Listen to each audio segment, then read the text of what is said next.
Right now, in the heart of America, something historic is happening. Thousands are flooding the streets not for a holiday, but for a reckoning. They call it No King's Day, and it could become the most radical American movement of our time. This isn't just another protest, it's a direct challenge to power, to control, to the very idea that anyone in this country should rule like a king.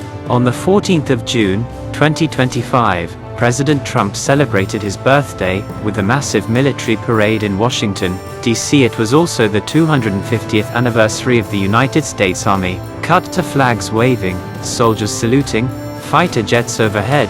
To some, it was patriotism on full display, but to others, it felt like a coronation, a warning sign that America was turning its back on the people and bending the knee to power. Just blocks away from the tanks and speeches, another movement was gathering. No rainbow floats, no balloons, just voices, thousands of them. No King's Day began as a peaceful protest, a grassroots rebellion against authoritarianism, militarism, and the idea that any leader should be above the law. But just as the nation looked away, violence erupted. In Minnesota, Speaker of the House Melissa Hortman and her husband were shot and killed inside their home.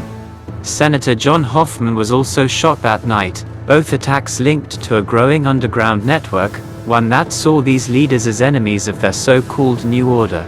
The Department of Homeland Security had warned about this, a growing threat of domestic terrorism, rooted in political extremism, fueled by conspiracy, and now, targeting elected officials.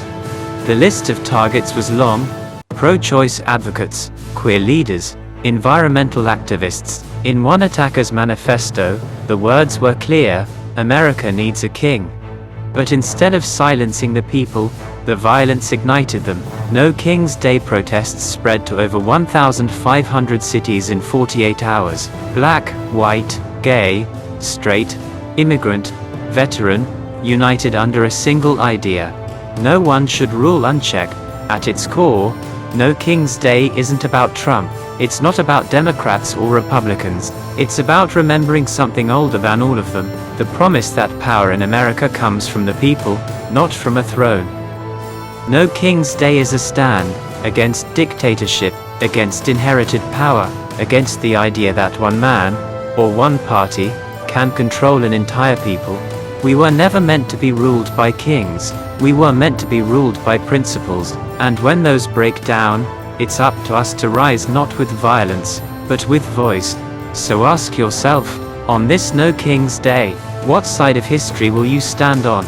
This story isn't over. If you believe in freedom, in truth, in power to the people, hit that subscribe button, drop a comment below, and share this video before it's